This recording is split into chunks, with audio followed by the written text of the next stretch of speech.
میرے مصطفیٰ کریم صلی اللہ تعالیٰ علیہ وآلہ وسلم خطبہ ارشاد فرمانے کے لیے ممبر شریف کی طرف بڑھے تو صحابہ کہتے ہیں جب حضور نے پہلی سیڑھی پہ قدم رکھا تو فرمایا آمین،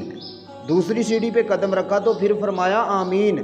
تیسری سیڑھی پہ قدم رکھا تو پھر فرمایا آمین۔ صحابہ کہتے ہیں ہم بڑے حیران ہوئے کہ حضور پہلے بھی تو ممبر شریف پر جلوہ گر ہوتے تھے لیکن پہلے کبھی آمین نہیں فرمایا، لیکن آج پہلی سیڑھی پہ قدم رکھا تو فرمایا آمین، دوسری سیڑھی پہ قدم رکھا تو فرمایا آمین، تیسری سیڑھی پہ قدم رکھا تو پھر فرمایا آمین۔ صحابہ بڑے حیران ہوئے، حیرانگی کے عالم میں مدینے والے رسول صلی اللہ تعالیٰ علیہ وآلہ وسلم کی بارگاہ میں عرض کرتے ہیں یا رسول اللہ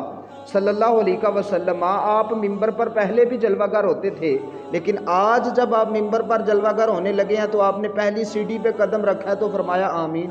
دوسری سیڑھی پہ قدم رکھا تو پھر فرمایا آمین، تیسری سیڑھی پہ قدم رکھا تو پھر فرمایا آمین۔ یا رسول اللہ تھوڑی سی وضاحت فرما دیجئے۔ میرے رسول پاک صلی اللہ تعالیٰ علیہ وآلہ وسلم نے فرمایا او میرے پیارے صحابہ، جب میں ممبر شریف کی پہلی سیڑھی پہ قدم رکھنے لگا تو جبریل نے دعا کی، تو جبریل کی دعا پہ میں نے آمین کہا۔ جب میں نے ممبر شریف کی دوسری سیڑھی پہ قدم رکھا تو جبریل نے پھر دعا کی، میں نے جبریل کی دعا پہ آمین کہا۔ اور میرے پیارے صحابہ جب میں نے ممبر شریف کی تیسری سیڑھی پہ قدم رکھا تو جبریل نے پھر بارگاہ خداوندی میں دعا کی تو اس کی دعا پہ میں نے آمین کہا۔ صحابہ عرض کرنے لگے یا رسول اللہ صلی اللہ علیہ وسلم، جبریل نے کیا دعا کی اور آپ نے جبریل کی کس دعا پہ آمین فرمایا؟ تو میرے مصطفیٰ کریم صلی اللہ تعالیٰ علیہ وآلہ وسلم نے فرمایا میرے پیارے صحابہ، جب میں نے ممبر شریف کی پہلی سیڑھی پہ قدم رکھا تو جبریل نے بارگاہ خداوندی میں یہ دعا کی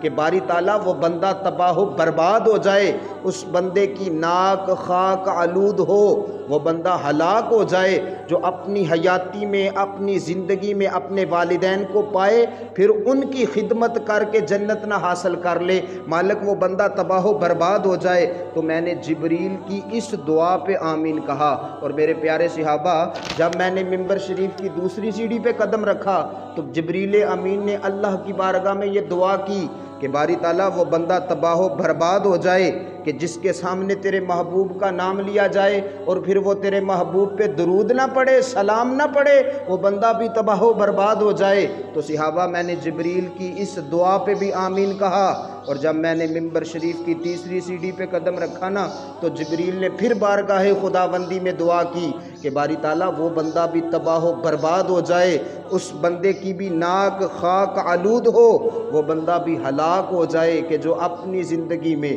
اپنی حیاتی میں ماہ رمضان المبارک پائے، رمضان المبارک کا مہینہ پائے، پھر اعمال صالحہ کر کے، پھر اچھے کام کر کے، پھر روزے رکھ کے، اعمال صالحہ کر کے جنت نہ حاصل کر لے، وہ بندہ بھی تباہ و برباد ہو جائے۔ میرے پیارے صحابہ میں نے جبریل کی ان تین دعاؤں پہ آمین کہا۔ او یارو، جب دعا کرنے والا فرشتوں کا سردار ہو اور اس پہ آمین کہنے والا نبیوں کا سردار ہو، پھر مجھے بتاؤ کو قبولیت میں شک رہ جائے گا؟ یہ تین دعائیں ہیں جو جبریل امین نے کی اور اس پہ آمین امام الانبیاء نے فرمایا۔ یارو اس کی قبولیت میں کوئی شک نہیں ہے۔ ہر بندہ ان تین باتوں کو سامنے رکھ کے اپنے اندر نظر دوڑائے، جس کے اندر جہاں کوئی کمزوری ہے نا، جہاں کوئی کمی ہے، خدا را اس کمی کو دور کر لے، خدا را اس کمزوری کو دور کر لے۔